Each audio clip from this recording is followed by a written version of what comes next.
What's up guys, it's Mike Sherrard. Incredibly excited for this video, and if you watch this and multiple segments of it, it's going to make a world of a difference in your business. So last week I sent out an email and I posted on my Instagram story for you guys to send me any and every question that you might have about real estate and marketing, specifically social media and many other things. And what I've done is I've taken the 117 questions and compiled it into 20 tactical answers that you guys are going to be able to watch and implement in order to get the answers that you were looking for to help grow your business. So I've got all the questions up here on my screen. So if you see me looking over here, that's why. And we're going to go one through one to answer all of the amazing questions that you guys sent me last week. So without further ado, let's get straight into it.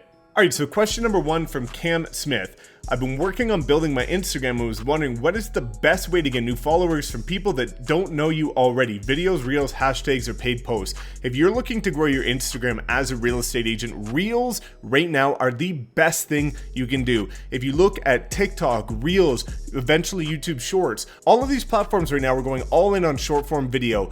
And the fact that reels are getting insane engagement right now. My reels, if you check on my Instagram at Mike_Sherrard, the reels that I'm getting, the views are about 10 times that of a traditional video on my platform. So if you're looking to grow your followers as a realtor, start doing reels. What type of reels should you be doing? Buyers tips, sellers tips, investors tips, community tours, property tours, day-to-day kind of stuff. If you look at my channel, I'm not doing silly dancing around videos or anything like that. I'm simply just providing value and different tips, tricks, and secrets. So you don't have to do some TikTok style video, but reels are definitely the best way to grow right now on Instagram. So question number two is from Melina Rezik.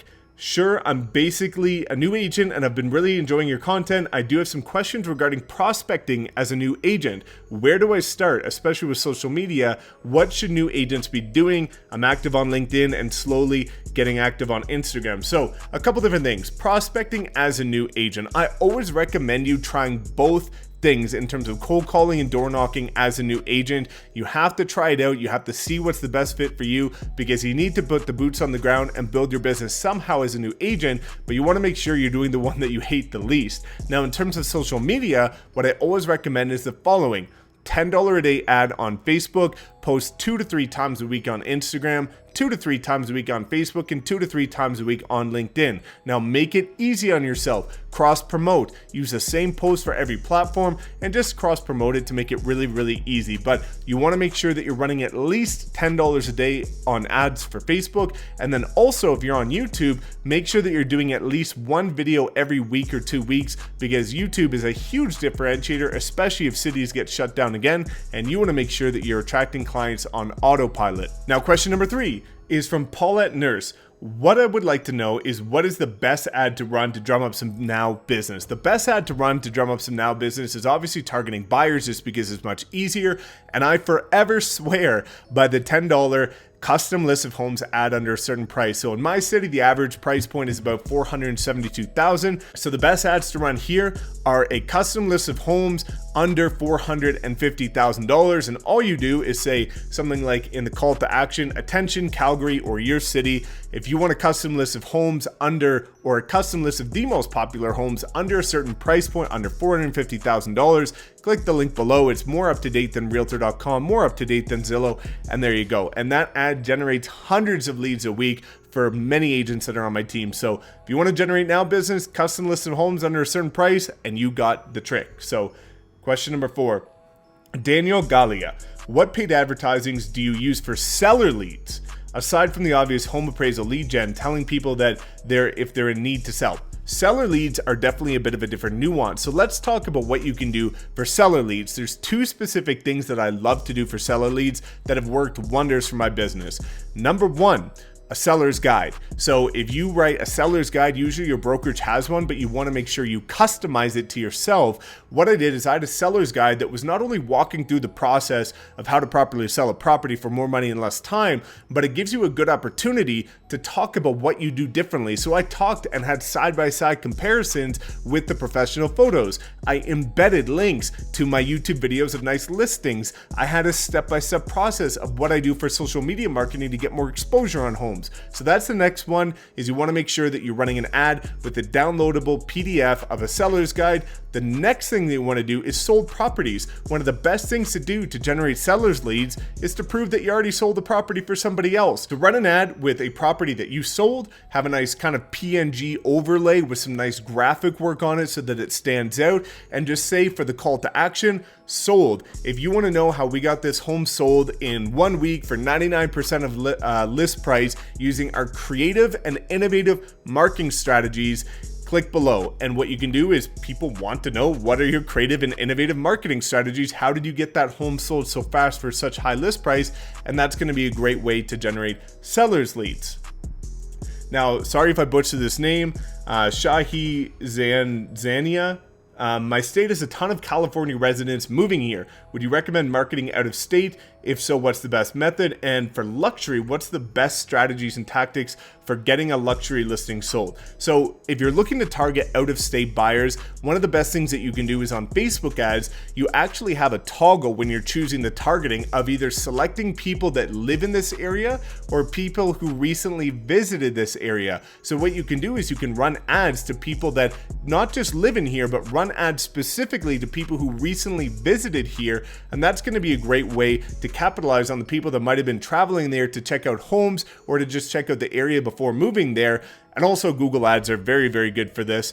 Now, in terms of luxury, here's the thing you need to know about getting luxury listings sold. It's all about quality. If you want to get luxury listings for buyers or for sellers in general, before you actually get it sold, the best thing that you can do is, again, just run a custom list under a certain price point that's higher, or just demonstrate the quality of work that you're doing. And if you do very beautiful listing videos and very beautiful things for that look like it's luxury, then more or less luxury people are going to want to do it, or prospect in luxury communities. Now, if you want to get a luxury property sold, again, just do a very, very high impact drone style video for it, and make sure you push it out to the communities that you know people are moving there from, because that's going to give you the best opportunity.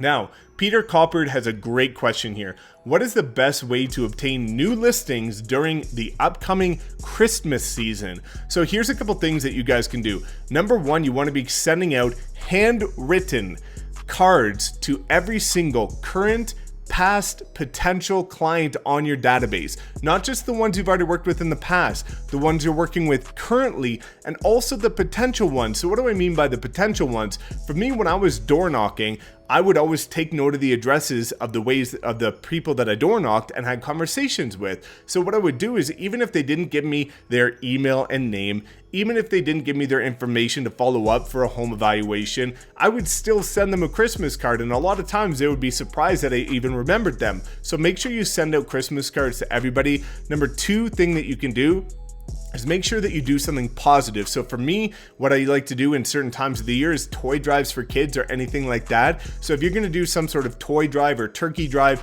or any other thing that's going to give back to your community, it's a great way to get yourself back in touch with these people, to just send out an email to your database and say, hey, I'm doing this toy drive for some sort of charity or coats for kids or anything like that, and I'd love to know if you'd like to be a part of it. And because of the rules that we're dealing with the current pandemic, that might mean that you have to go physically pick things up at their property, and it's a great way to get face to face with the clients again. So it's all about finding ways to give back, provide value, show people that you really care about them, and show that you always remember them. The Christmas season's a great way to do this, and I really urge you to do this.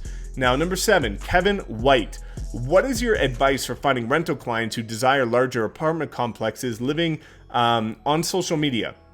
At Thrive Realty 100 on Instagram. So if you're looking to do things for renters, the best things that you can do is YouTube ads and Google ads. The reason being is because versus Facebook ads only allows you to target a certain 15-mile radius, and the targeting demographics don't go too niche. But with YouTube ads and Google ads, you're able to target in-market audiences, which are people that are confirmed based on their search criteria to be in the market to buy, sell, or rent. So you can target people specifically for rent. You can target people specifically in the upper 10% of income earners, and you can target down to the exact zip code. So if you want to target people in a specific area, especially for, move ups in the upper class, I highly suggest using YouTube ads and Google ads, because that gives you the targeting ability to do so.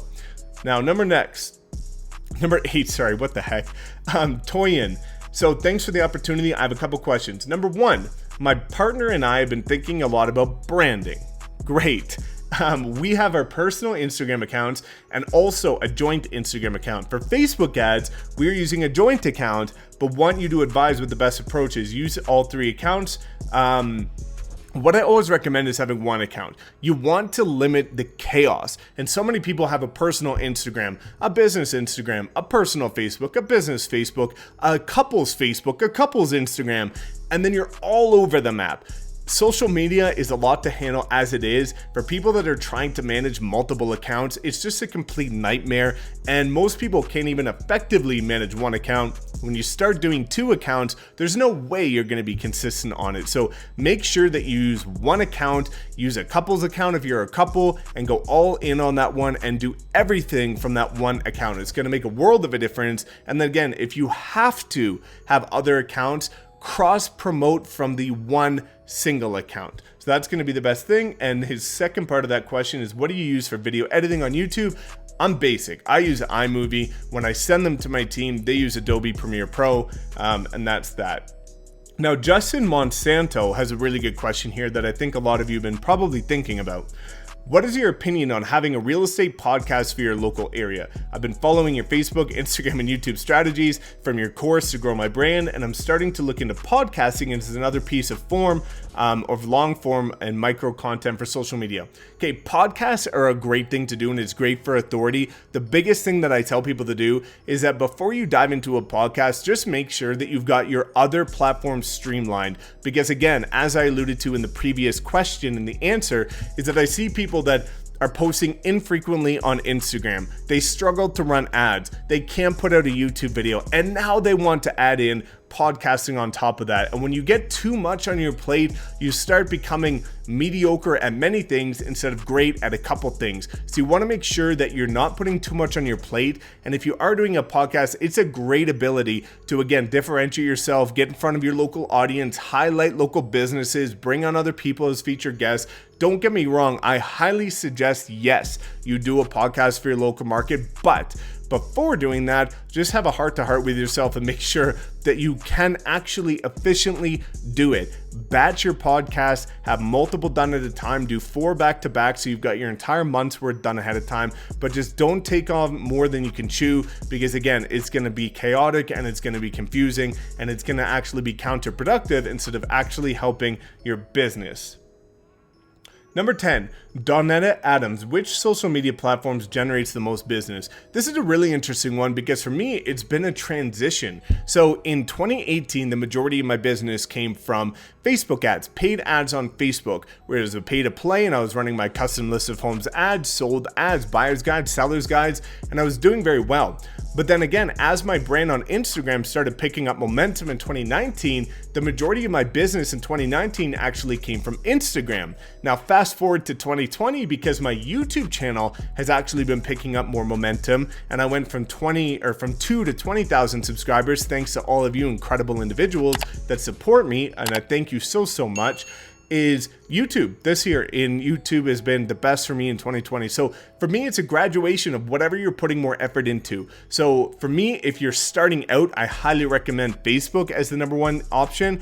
And number 2 is actually YouTube. I would now put YouTube ahead of Instagram because of the fact that it's a massive differentiator, and the organic reach and the evergreen component to it is going to make a world of a difference for your business. So if anybody's looking to dive deep into what's going to separate you, especially during times on lockdown and during the winter months, YouTube is going to be the biggest one that's going to be evergreen, free client attraction. And I highly recommend going all in on that, especially if you're on a tight budget. Now, Jennifer Bergman for number 11. I have a YouTube channel with 450 subscribers and an Instagram of 5,000 followers.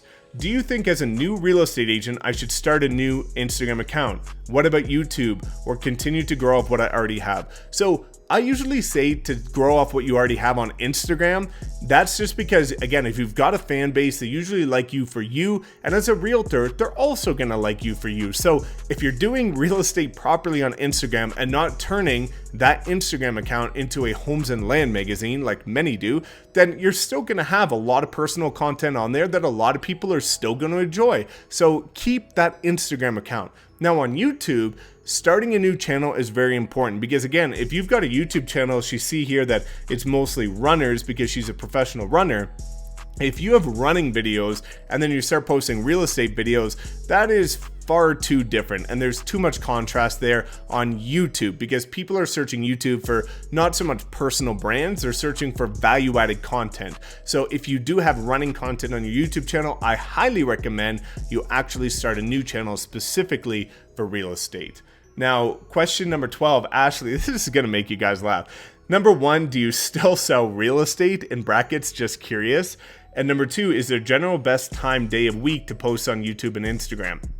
So number 1, yes, I still sell real estate. I've been a top producer every year since I've been in real estate. I still have listings. I've still worked with a number of buyers this year. I'm just not as active as I previously was because I'm helping all the agents on our team scale their business, which is more in line with my passion and really helping a lot of people achieve the business of their dreams. So number 2, the best times to post on Instagram and YouTube, you have to look at the demographics. So for me on Instagram, I post usually between 7 and 9 a.m. in the morning, Monday to Friday. The reason being is because that's when agents, who are the majority of the people following my platform and my page on Instagram, that's usually when they wake up, they start to check Instagram, scroll on their news feed and start their day. And I want to get in front of them. Now with YouTube, on YouTube, it'll actually show you the analytics of when the best time to post is, especially if you're using vidIQ. I'll drop a link below for vidIQ in there.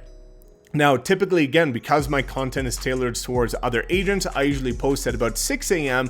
on YouTube every day to give it time to build momentum, because with Instagram, it's more immediate. So it kind of boosts your video within the first, 60 minutes, 1 hour to the most amount of people. On YouTube, it boosts it in the first day. That will give time for people to get in the morning, see the new content and check it out. Now, Matthew Swant, is there a way to convert your videos from YouTube to IGTV?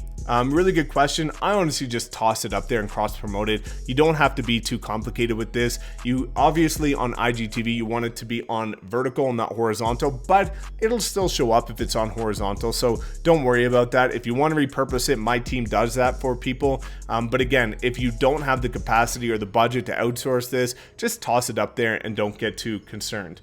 Now, Marla Wheeler has a good one here. So purchase your social media strategies program, and I love it. I'm currently taking my exam, and I'm trying to learn all that I can from mentors like you and Tom Ferry.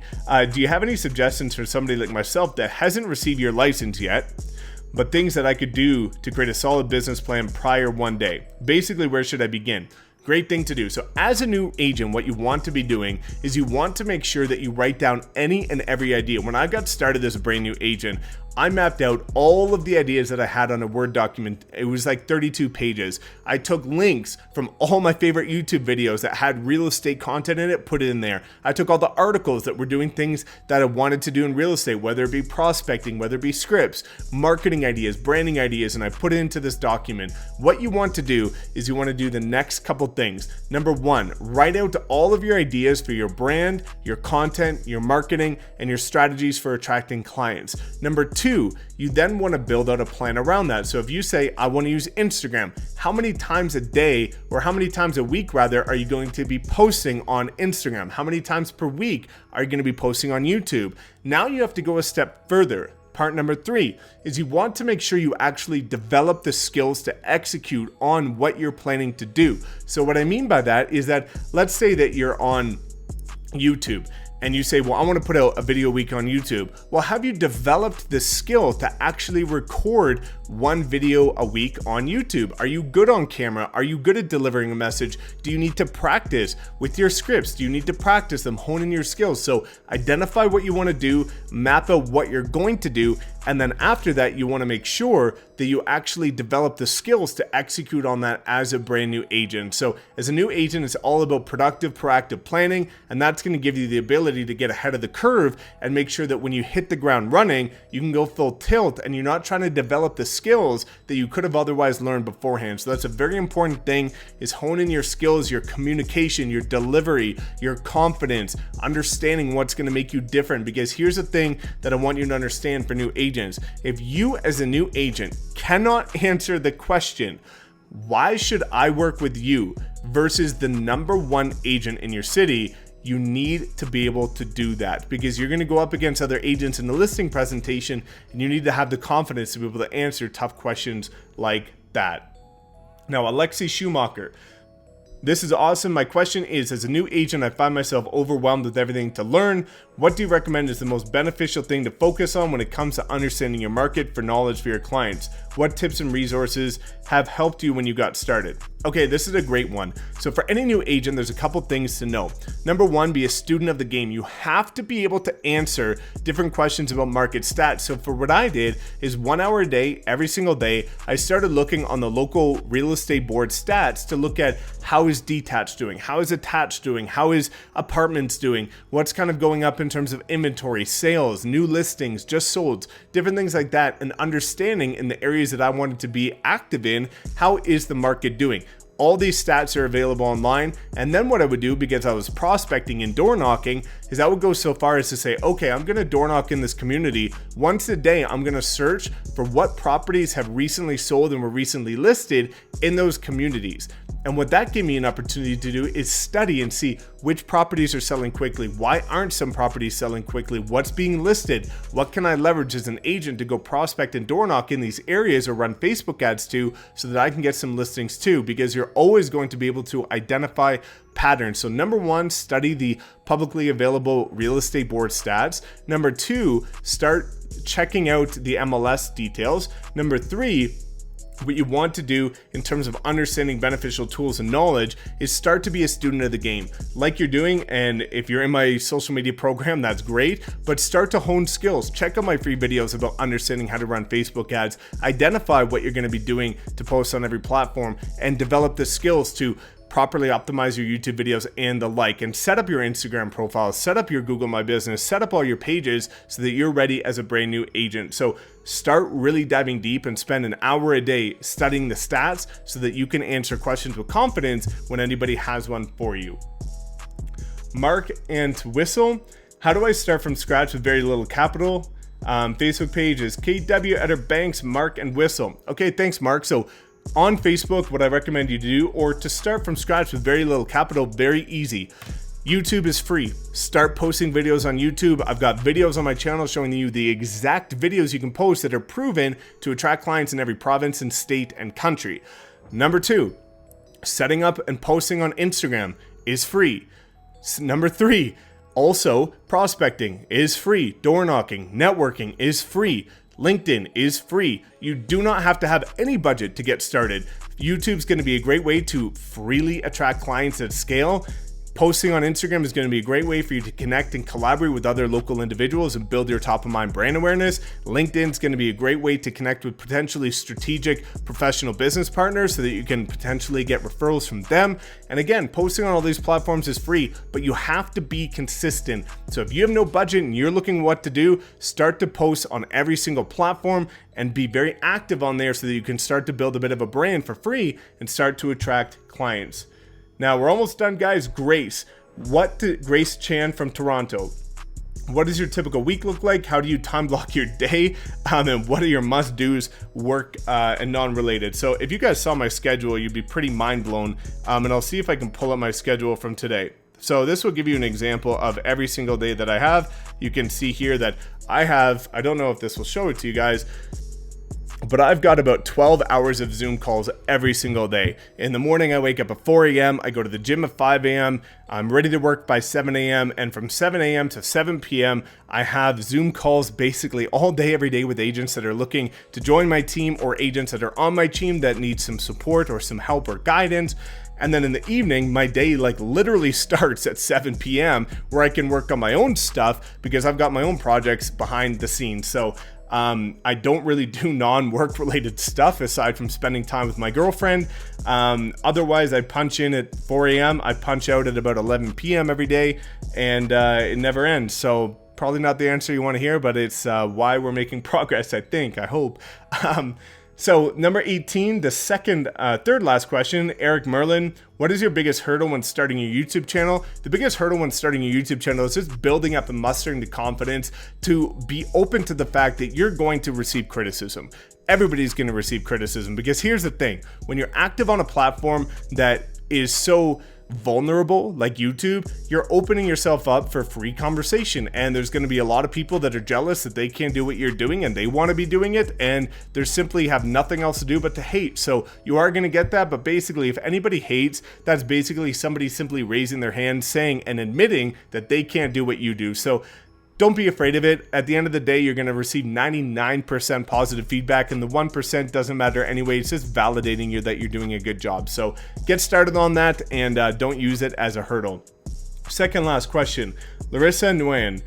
With a fast-paced industry like social media and real estate, how do you prevent feeling burnt out? Great question. The way to not feel burnt out is by batching your content and being planned. So for me, for the rest of 2020, I know exactly what videos I'm putting out on the exact dates on which platform, and I know the exact videos I'm recording ahead of time to batch to make sure that happens. So batching your content, not just doing one video at a time, not just getting one post ready at a time. I do batch my content to the point where I do between 4 and 8 videos in a row. So the next month or 2 months content is done, ready to go. And in terms of planning, that allows you to make sure that you know what you're doing and you don't have to feel overwhelmed and like you have to think every single day of what you should actually be doing. So be planned, be prepared, and make sure that you batch your content so that you don't get overwhelmed and you're being very efficient so that you get set up once, you record a bunch of content back to back, and then you can take it down after that. Now, the last question, this is a really interesting one from 3 different people. Are you with EXP? If so, what made you join?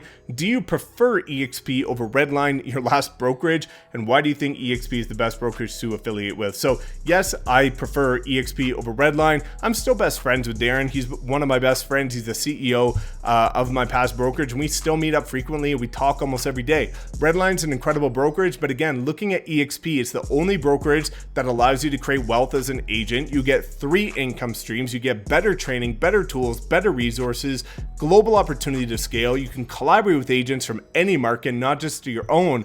And again, as an entrepreneur, it's the early adopter phase of an exponentially growing company that allows you to create wealth. Now, when you look at why did you join, what made you join, and why is it the best brokerage, let's look at a couple quick things before we wrap up here. The revenue share, for example.